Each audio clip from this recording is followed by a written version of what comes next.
بسم الله الرحمن الرحيم السلام عليكم ورحمة الله وبركاته داوديال كسو دوادا برنامج جارة وانكو ايغينو ورئيسي انو لا يلانينو عبدولي محمد قربوبي او اقوياهان كو تقصصي علميغا حساباتك iyo waliba celinta canshuuraha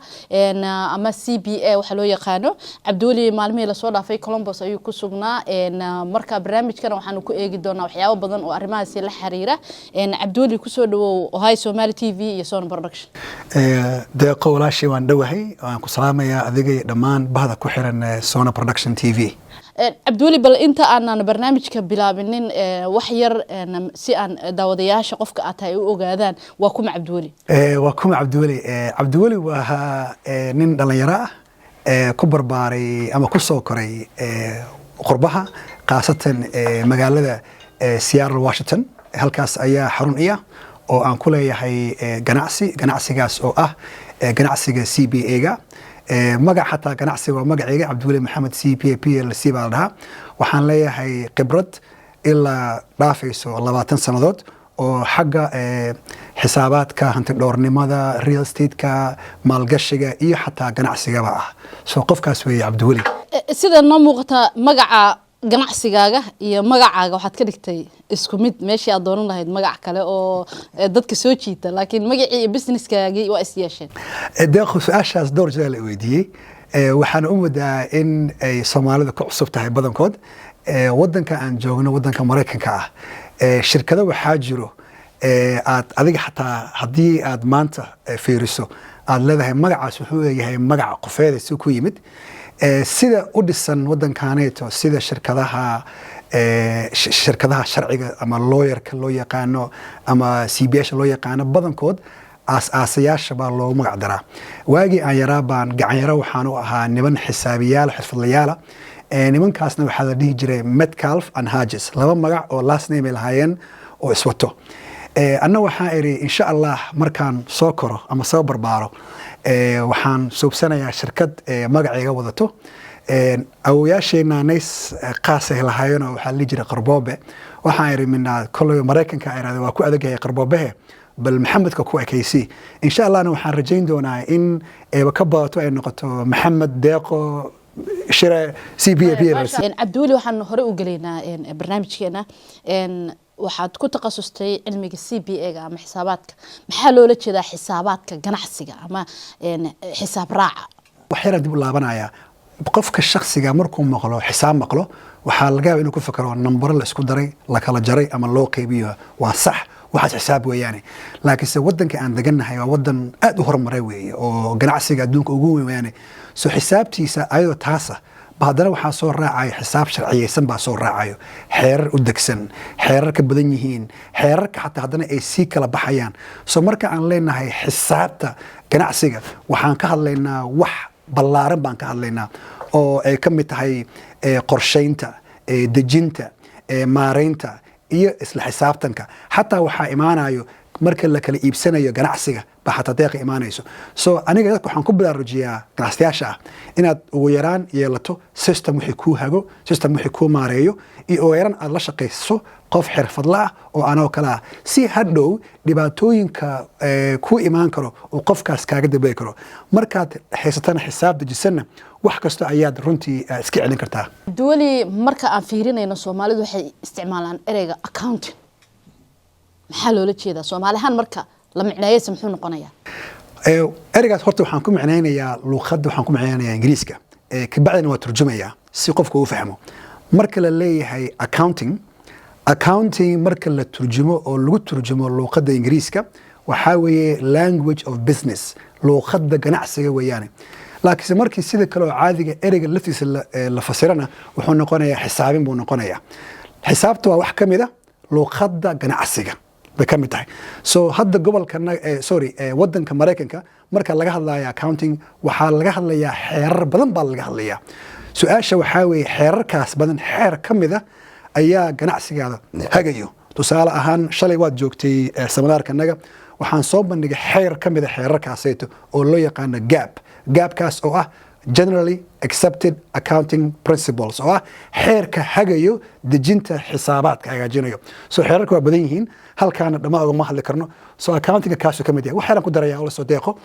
accountingkii baa sii kala badnaanaya waxaa jiro accounting loo yaqaano managerial ama maarayna waxaa jiro accounting loo yaqaano financial accounting oo soo bandhiga waxaa jiro accounting ah dabagalka ah raadraaca ah wax la baarayo lagu soo banayo investigation lagu soo banayo so accounting laftiisa ayaa aad u ballaaran deeqo wagaag marka usoo laabano ganacsiga Soomaalida Mareykanku wuxuu ka mid yahay ganacsiyada dadka soo galootiga ee aadka u koreeya muhiim wuxuu ugu yahay inay yeeshaan xisaab raac deeqo markaan cilmi baaris baan suubiyey oo aan ku suubiyey gobolkan Ohio iyo gobolka Minnesota Soomaalida kaliya marka laga hadlaayo waxa aan ka hadlayno waa soo gelinta kama hadlayno waxa ay hayaan waxaa lagu qiyaasaa Soomaalida degan Minnesota iyo Ohio in ugu yaraan wax dhaafayo $2 bilyan inay ku soo kordhiyaan ganacsiga guud ee gobolada lacagtaasna runtii waa lacag aad u badan marka aan leeyahay waxa weeyaan maadaama Soomaalidii hadda ay aad u korayaan fahmeyna ganacsiga ayna ku faafayaan ganacsiyo kala duwan oo awl aan lagu aqoonin muhiim bay u tahay inay haystaan xisaab dejisan xisaab waafaqayso sharciga ee tiigsan Soomaalida waxay ku mahmahay jiraan marka qaarkood qofkan raad baa soo galay ama xisaab baa ku lunsan macnaheedu waxa loo jeedaa sababtu u soo galay raadka waxa weeye tuhum baa dhacay istagamarin baa dhacday ama xataa lacag baa lunsaday wadankanagii hore markuu dhibkaas jiro waa la imaan jiray laba oday baa imaan jirtay waa la xallin jiray waa la dagaalka jiray wadanka Mareykan waxaas lagama yaqaan hadii xisaabta lagu qabto ay isdamarin dhacdo waxa laga yaabaa in ciqaab ay kugu wajahdo taasoo ah in lagu ganaaxo in xabsi lagu geliyo so muhiim bay u tahay Soomaalida ganacsatayaasha ah in ay leeyihiin xisaab dejisan oo waafaqayso xeerarka u dejisan wadanka iyo gobolkaba wagaag Cabduuli ganacsatadu sanad walba wadankan Mareykanka waxay sameeyaan wax loo yaqaan cashuur celinta waxayna la kulmaan dhibaatooyin badan oo qaarkood isku dhaxaya dhinaca xisaabaadka kadibna waxa loo yaqaan hay'adda IRS waxay ku sameysaa dabagal oo qaarkood lacag badan oo ganaaxa la saaraa marka ganacsatadii Soomaalida ahayd ahmiyad ma siinayaan inay helaan shakhsi expertiya oo ku takhasusay CPA-ga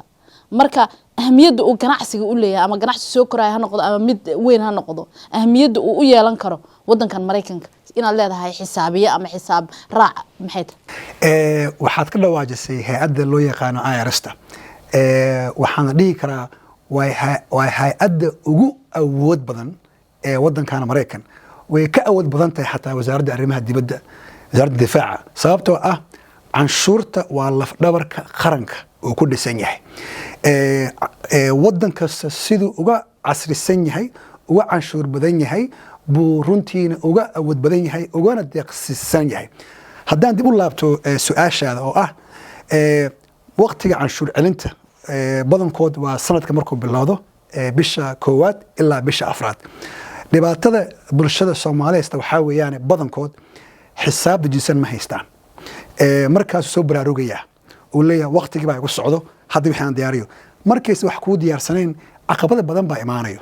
adigu xataa runtii jaahilnimo ku geynayso waxa laga yaabaa in boonooyinkii ama qarashkii aad ka baxay inaad waxa laga yaabaa badiso ama aad yarayso horta qof yeelanaya ma jiro qof kasta oo badinaya hadii runta isku sheego saasoo ay tahay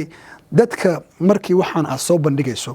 dawladda garabkaada ma joogto oo laguma fiirinayo oo laguma dhayo adiga Cabduuli maxaa qoraysaa waxaan ma adaa waxa laga inaad si wax runa soo bandhigto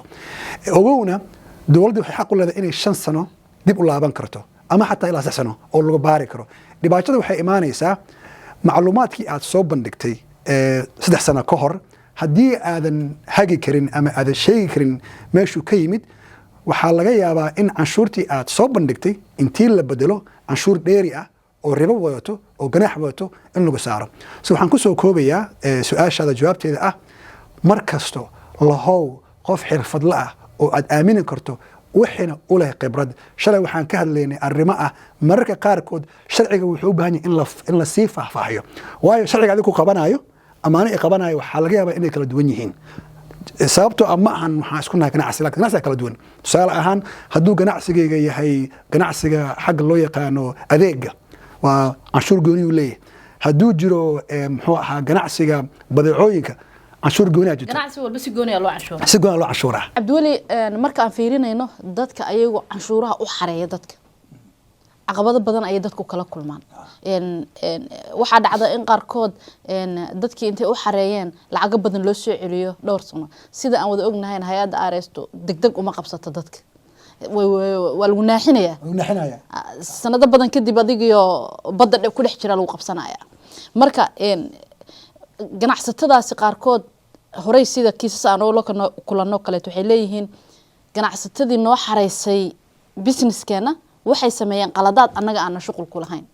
haddii qofkan qaladaadkaas uu shuqul ku lahayn oo qofkii xareynaya taxiga uu qaladkaasi leeyahay sidee loo xalinaya horta waxa qoran sharciga qoran mise waxa kale sharciga qoran waxaa waaye qofka ganacsatada ah ama muwaadinka ah asaga ayaa mas-uul ka ah canshuurtiisa adiga ayaa saxiixayo sida aad caafimaadkaada uga tahay mas-uul uga tahay baa sidoo kale aad uga tahay mas-uul soo eedda ma saari kartid qofka kuu buuxiye waxay imaanay eedda waxaa la saari karaa keliya qofka anoo kale ah markii aan kas iyo maan aan sharciga baal maro taasna runtii way adag tahay in aniga laygu caddeeyo inaan sharciga baal maray waxaan dib u laabanayaa shaksiga waxaan soo bandhigay ogow waxaa tiraa waa lagu naaxinayaa waddankan 300 oo mil ka badan baa ku nool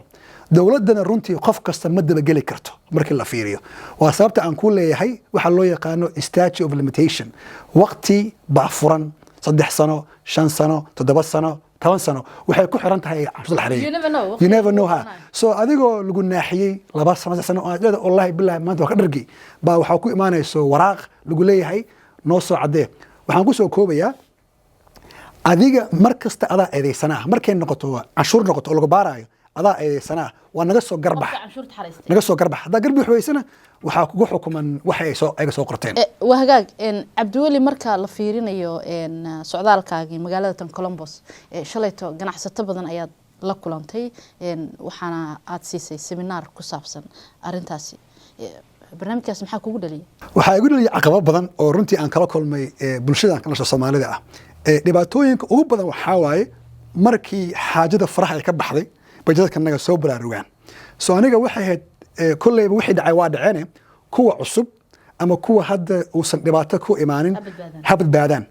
waa dhiirigelin bay iga ahayd sababta waxaa u daliyey wicitaan iyo codsi iga yimid hadda bishii hore waa la socotay magaalada waxaan joogay Minneapolis codsi ka yimid waa ajiibay waan aqbalay halkaana sidoo kale codsi ka yimid aniga waxay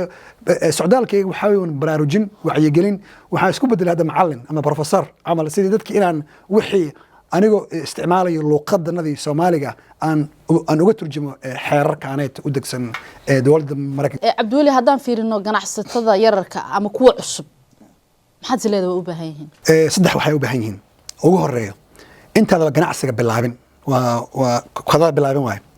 inaad suubiso la tashi badan suubiso la tashiga waxyaalo badan buu runtii ku kordhinaya waxaa kamid inaad abukaate ku taqasusay xaq ganacsiga aad la shaqaysato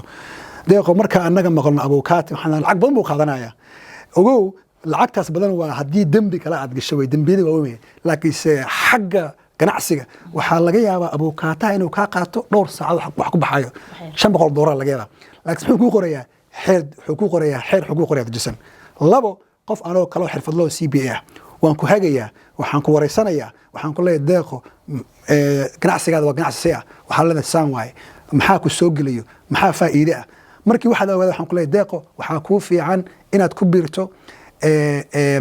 ganacsiga noocaan oo kala isdiiwaangelinta saddex qof la taliyo xagga dhaqaalaha ah loo yaqaano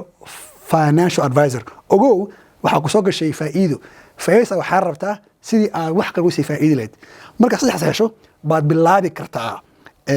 diiwaangelintii haddaan ku xijiyo dadka hadda ganacsiga iska leh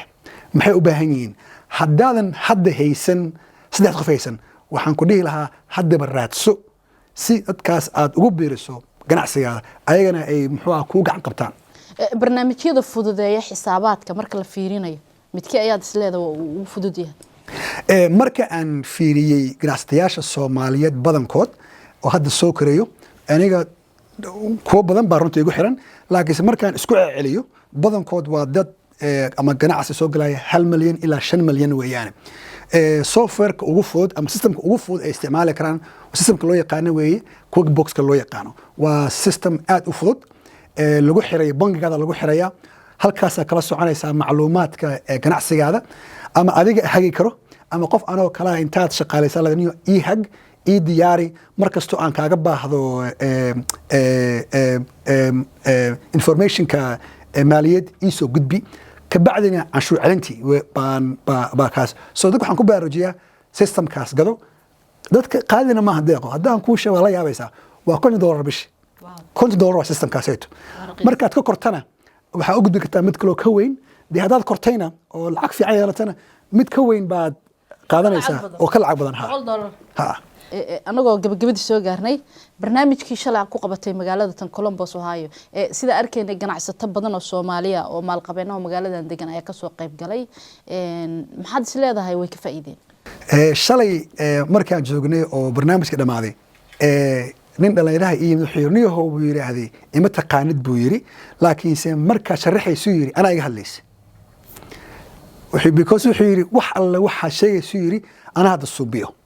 laakiin waa iga digtay buu yiri runtii aniga taas dhiirigelin bay ii ahayd sababtoo ah haddii ilaahumay 100 qof imaado ama kun imaado haddii hal qof aan bedelay sidiisi guushii aan rabay waan gaaray soo waxaan isleeyahay waxaan u imid Columbus runtii waa ka gaaray hore ayaad ugu soo qabatay Minnesota barnaamijkani ma Soomaalida adiga gaarsiinayay barnaamijka mise ayaga ku dalbaday oo ku yiri noo imo Cabduwali labaduba horta waxa codsi bay ku yimaadaan waana taqaanaa wadan Mareykan iska mashquul badan weeyaan aniga targetkayga runtii wuxuu ahaa magaalooyinka u badan yihiin Soomaalida ku bilow waa run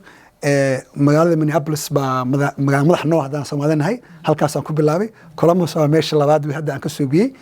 magaalada aan deganahay waan soo biyay laakiin waxaan u soo biyaa shakhsi laakiin ayadana insha Allah waan ka soo biyay bisha dambe haddii de magaalo kale ay ku badan yihiin ganacsiyaal Soomaali ee degan yihiin Mareykan ayagana codsadaan waan u tagayaa insha Allah oo soo bandhigay barnaamijkan duuli markii barnaamijku uu socday waxaad ka sheekeynaysay qiso cajiiba in mararka qaar kood xisaabiyaha laftigiisu ay gasho wax la yiraahdo isla weynin oo ganacsadihii asaga hayr garaystay ay dhibaato kala kulmaan qisadaas balnoodul waxaad degeysanaysay sheekadii gabadhii aan ka hadlayay horta dadku qofku waa bila aadan oo anoo kala ah u mashquuli karaa isla weynida waxa badankood keeni karto bil aadan baan nahay waana qirnaa moogtahay qofka markii dadka ay ka bataan dad buu iloobi karaa waxa laga yaabaa su'aalaha in lagu badbadiyo oo adigana ku dhibsan laga yaabaa aniga Cabduwali ahaan waan isku dayaa runtii inaan isweynin ilaahay baa weyn ilaahay qofna kama weyno laakiin dadka ila macaamilo waxaan ku dhahaa waqtiyo waxa jiro walaal ama walaasho aadan heli karin oo aan ka soo jawaabi karin su'aalahaada tusaalahan maxaa kamid ah waqtiga canshuur celinta bisha koowaad iyo bisha afraad adba deeqo qof accountant baa leedahay marka u dirto waxa laga yaabaa 3 bari 4 bari inuu kaaga soo jawaabo macnaheeda ma ahan wuu ku yasayaan wuu ka xakiraya kumanaan qof oo kale adoo kala ah baa u dirayo su'aalo dadka waxaan ku dhahaa ii dul qaado inta laaks waxaan hal wax baan ka ballan qaadaya ku dhahaa waxaan ka ballan qaadaya in canshuurtaada aysan aan xarayn late hadiiba taas aan ka ballan qaadayo inta kale idul qaadaan dhahaa so waxaan ka iloobay gabadhiha dadka naga Soomaaliyeed fiican weey waa dad isjecel runtiina dhaqanku aad muhiim u yahay haddaan raalitahay qasir baa raayna inta ka sheego nin waxa yimid Soomaali ah oo ila degan magaalada wuxuu walaalo wuxuu yiraahday canshuur baan qaadaa buu yiri